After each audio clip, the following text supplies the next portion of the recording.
I'll take care of that man because he's my neighbor and he's my best friend. That's $25,000 laying there. I got an insurance policy on him. It's against what he owes me. I love the fact that at 81 in 2023, Martin Scorsese is still making movies that aren't just good, but in some ways are just as thoughtful and provocative as the movies that put him on the map in the first place. His work now is a little more deliberate and contemplative. Was he murdered? Don't know. And maybe doesn't have the whiz-bang pop of some of his earlier work, but I think he's still actively luring audiences into a confrontation with the heart of evil and kind of our own complicity with that evil, which has been a big theme in a lot of his films from the beginning. Can you find the wolves in this picture? There's a deep sense of horror and dread lurking throughout Killers of the Flower Moon from its opening moments until the very end. I think this movie finds Scorsese focusing more on the intimate humanity of the people impacted by the evil he often examines. Scorsese is transporting his gangster milieu into the kind of Western true crime context, but I think critic Richard Brody was correct when he said this movie is really more like Phantom Thread than it actually is like a Western. It's most concerned with the humanity of the two characters at the heart of the story. One of the best, most subtle performances I've ever seen from Leonardo DiCaprio, and Lily Gladstone has incredible presence in this role and does so much so subtly with every moment she has on screen. Perhaps most profoundly though, despite its roots as a true crime story, it's not a crime thriller and it isn't even very suspenseful. I've never written before that the overarching tone in a movie was one of anguish, but I think it applies here. And there are some true stories where this is what is required to tell them in a way that doesn't distort things for the audience into something that is unrecognizable from the truth of the situation. Yes, it's a long and difficult watch, but Scorsese and his editor, Thelma Schoonmaker, both have a great grasp on pacing and flow, and I think it uses its running time effectively. It draws you deeply into one of the most gut-wrenching stories you'll see all year. Killers of the Flower Moon is the best movie of 2023, I think. At least, I'm gonna say that's my number one. It's that time of year again where the critics collectively decide that it's reasonable to declare the best movies of the year before the year is even over. We're gonna start with a list of my 10 favorite films from the year, which is not exactly what I promised in the title. I promised you the best movies of 2023, which is kind of different from my favorite. Which movies are the best in any given year is kind of an impossible thing to figure out. But I do want to try to answer that question for my own curiosity and yours. So if you stick around to the very end, I have a separate list of the best movies of 2023, and I'll explain how I came up with that list once we get there. So just so we can understand you better, what exactly are you opposed to? I don't want to be some culture war person. I don't want to be controversial. Okay, well, yeah, this is going to go right against what you're saying right now, but there is a chance, we think, to get you on Tucker Carlson this week. So how much social media has started to take over our lives has created this very weird world that we live in now. And I feel like we're just starting to get movies that grapple with this world in an interesting and insightful way. Celebrity influence and public accountability are all concepts that are kind of evolving and transforming in this new landscape. And so I was very excited this year to see a very funny movie with Nicolas Cage at the helm. This is just one example, but they mentioned Sprite. Sprite? That plays with a lot of these concepts in what I thought was a pretty insightful and comedic way. There's like 100 messages on here. Probably Claire's article. She must have linked it to my profile or something. Somebody wants to interview me. Why are you so excited? Why? What's wrong? Dream Scenario is a hilarious and genuinely insightful comedy about celebrity in the 21st century. So many of us kind of long to exist in the collective dream. And for Paul Matthews, the sudden burst into fame he receives when he starts appearing in a lot of people's dreams is a dream come true for him until it starts to turn into a nightmare. This is one of those patented good Nicolas Cage performances that I love. He's genuinely great in this role. There are so many little jokes here that really struck a chord with me. I love all the weird dream sequences, and the movie probably has the most on-point satirical representation of an internet marketing company that I've ever seen. That recording is not reality. It is a part of it, maybe. If you have an extreme moment in life, an emotional peak, and you focus on it, of course it crushes everything. It may seem like irrefutable proof, but actually warps everything. So much of life is deeply complicated and ambiguous, and often our stories offer a kind of escape hatch for that ambiguity, offering us a greater sense of objectivity than what we get in real life a lot of times. Anatomy of a Fall is a pitch-perfect, naturalistic courtroom drama that really finds its dramatic core in that ambiguity. And when you see this, what do you think? I don't know. I'm not a spatter analyst. Where most stories, especially courtroom dramas, kind of dangle ambiguity to create suspense and then entice us with narratively constructed relief from that ambiguity. This movie really finds its place in the pain of that very ambiguity itself. There's a certain horror in knowing that some questions in life are kind of technically unanswerable, and yet we strive to answer those questions because not to would be unbearable. Such is the work of trying to stitch together an objective sense of what happened in the past from little clues, forensics, and limited witness accounts.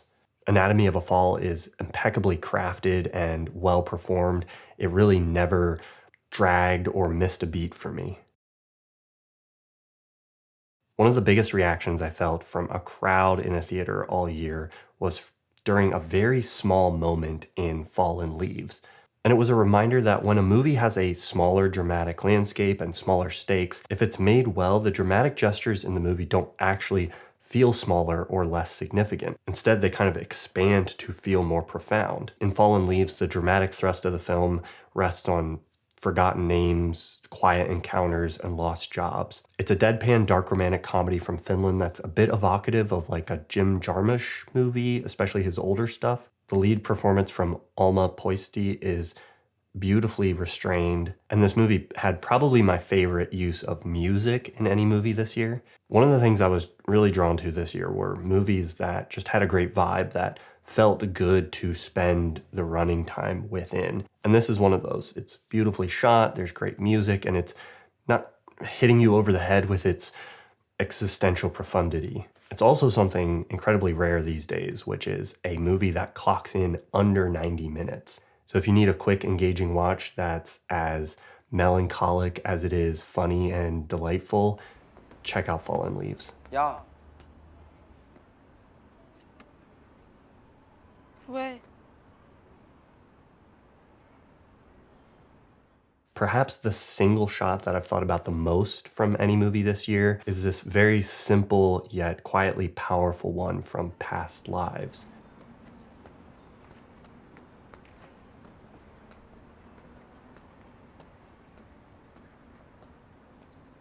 This is another movie that, like Fallen Leaves, I think was beautiful to just spend time within. It's less comedic and not as dark as Fallen Leaves, but it has a similar sensibility for the quiet drama that kind of pervades everyday life.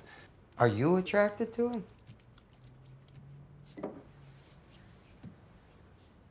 I don't think so. I don't know. I don't think so.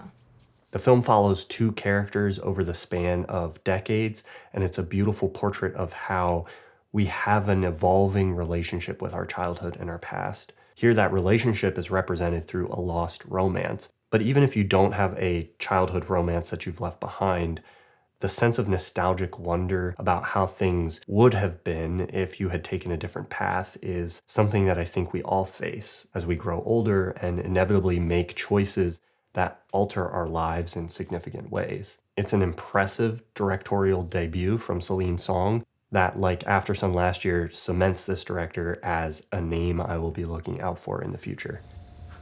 Why would you want to play someone who you think is a bad person? Are you kidding? I mean, pick any great role. Medea or Hedda Gabler or, Tony Soprano. Precisely. Cameron. It's the complexity, it's the moral gray areas that are interesting, right? In a strange way, May December is kind of the little bastard cousin of Killers of a Flower Moon. The material is a bit lighter here and definitely presented very differently. I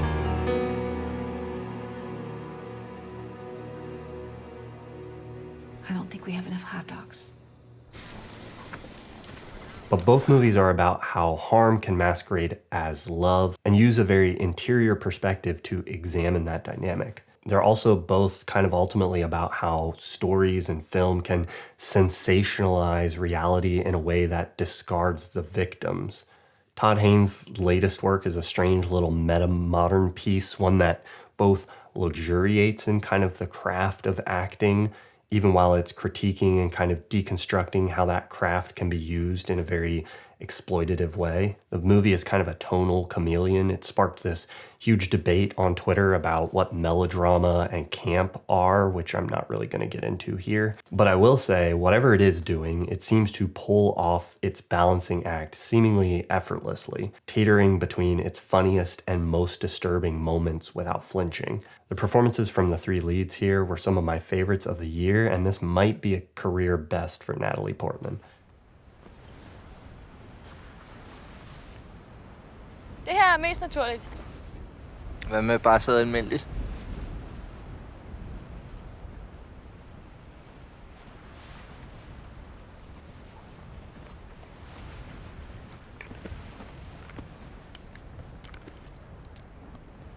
Det var præcis det, jeg tænkte.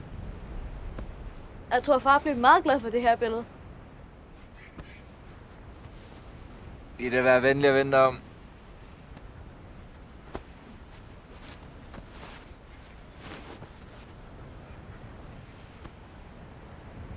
What does it mean to see without seeing? You know, when we talk about taking a photo, there's this very possessive element to the language we even use to describe that act. Capturing an image can kind of impose the perspective of the person taking that image on reality, sometimes so strongly that the capturer is blind to what is literally in front of them. Godland is a beautiful period portrait of Iceland and the people there, and within that, it also captures the image of a priest who is blinded by his own perspective. The priest is not really interested in seeing or hearing, only imposing his vision on the people he encounters and imposing his vision on himself. What he fails to see, the movie brings to our attention with its beautiful, stoic, kind of lingering gaze. It's a film with a fascinating kind of boiling internal tension, and it's beautiful to look at with some of my favorite cinematography of the year. In college, I started a monograph on Carthage. I'd like to finish that someday. Monograph is like a book, only shorter. I know what a monograph is. Why not just read a book? I'm not sure I have an entire book in me. How did your husband complete? You can't even dream a whole dream, can you? The Holdovers is the kind of movie this year that I didn't realize I wanted until I saw it. I love a great snow movie, and they are few and far between. It's been a while since the Christmas movie canon has been updated. The Holdovers instantly felt like it could rank among some of the best. The Holdovers doesn't just look like it's from another time because of the beautiful period cinematography and set design and production. It also feels like the type of throwback story that we would have had a lot of in the 80s and 90s, but which are kind of few and far between today. It's heartwarming and sincere, but without ever becoming corny or overwrought. And it's not the deepest, most profound, or most impressive filmmaking I've seen this year, but it's perfect at what it's trying to do, and it's the kind of movie I can see myself watching again and again in years to come. Understand, me never lived outside God's house. What? So Bella's so much to discover. And your sad face makes me discover angry feelings for you. By far the most wild and inventive thing I watched in 2023 was Poor Things. I love a movie that has no clear touchstone, a movie that you can't describe by comparing it to other movies. Yorgos Lanthimos' films in general are kind of like this. I mean, try describing The Lobster to someone. But what's crazy about Poor Things is you can't even describe it by comparing it to other Yorgos Lanthimos films. What?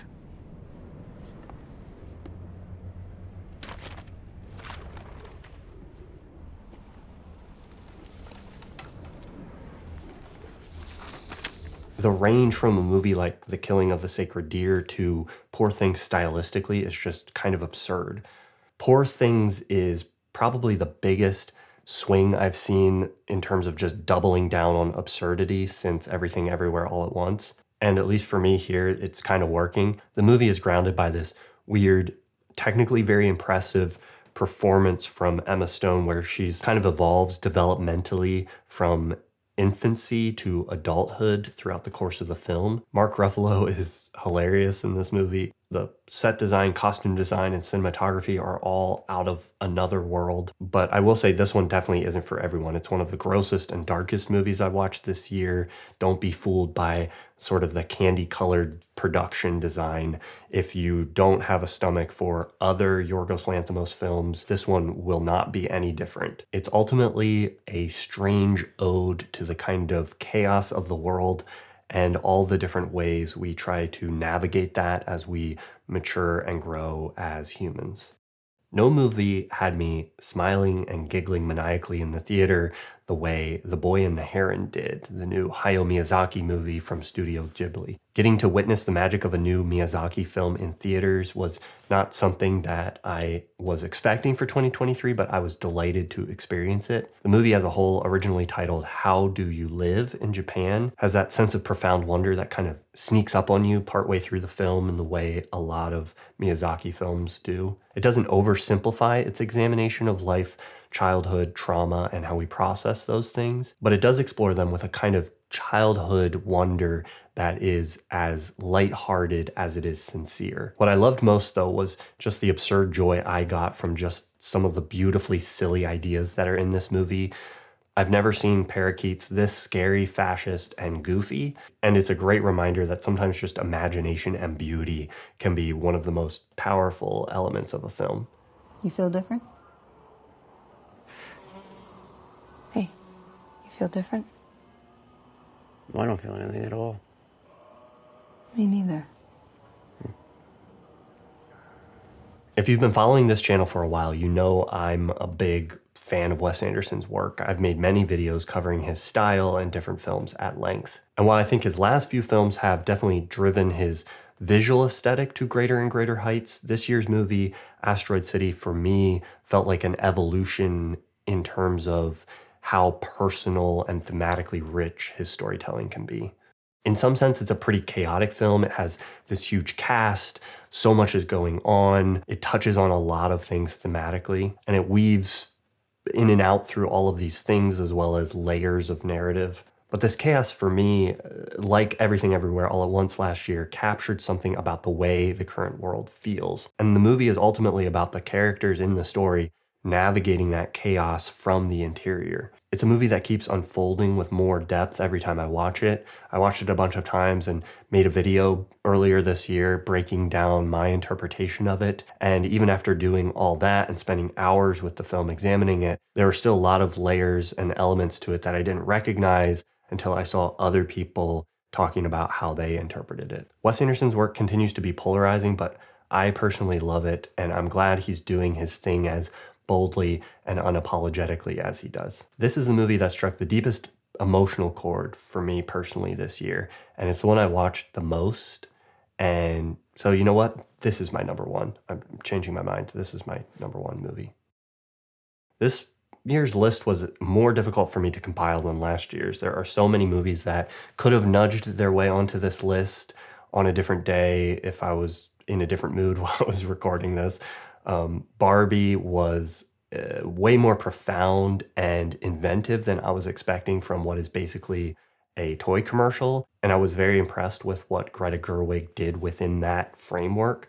Oppenheimer, I think, saw Nolan kind of reaching new heights technically as a filmmaker. Spider-Man Across the Spider-Verse is one of the most beautiful animated films I've ever seen, and I love that they're continuing to evolve this style even from the first film. David Fincher's The Killer had the most viscerally hard-hitting fight scene that I've seen in any movie in a while, and I loved Kelly Reichardt's quietly dramatic showing up, although that one was basically on my list last year. But these are just my opinions about what I liked. These are just my favorite films. What about the best movies of 2023? Is there a way we could figure out what the best movies of the year are? I don't think really truly, because it's all kind of subjective ultimately, but we could compile a bunch of different critics lists as well as Rotten Tomatoes, Letterboxd, Box Office, IMDb to see where movies rank across all the best of the year lists. If you want the complete list of all the sources I pulled from and how I used them to rank the films, I've made a post in my newsletter that I'll link to down below. But here, according to as much data as I could collect in a reasonable amount of time, are the top 10 best movies of 2023. I think everything on this list is good. The only thing I haven't seen is Zone of Interest, but I've heard a lot of good things about that. Because I drew from a lot of critics' lists, this is probably weighted a little more heavily towards the critical opinion rather than the popular box office opinion. But I think this would be a pretty good list to go off of if you wanted to make sure you saw the greatest hits of 2023. But I think there's a problem with lists like this that kind of try to average everything out. They can be useful, but something I realized looking at a bunch of individual critics lists is that most people on their list have at least one or two movies that are kind of a wild card, movies that aren't showing up on anybody else's lists. These are the movies that like maybe didn't hit big with a general audience or even with critics as a whole, but which for some reason connected very directly and deeply with the person making the list. All the movies on this list are movies that showed up a bunch of times on all the lists. So if you watch these, like there's a good chance you'll think they're good movies. But if you only watch these movies, you'll miss out on those little movies that come out that it feels like maybe nobody else gets, but which you just personally love. Seeing what other people like can be helpful and fun and help you determine what you want to watch and don't want to watch from the year. But I think it's a good reminder that, especially if something looks interesting to you, it's good to take a chance sometimes on movies, even if they're not the most popular or most critically acclaimed, because you might be surprised by what you find. Overall, I felt like 2023 was a solid year for cinema, but more than anything, in 2023, I felt grateful that I live a life where caring about movies is something that I get to do.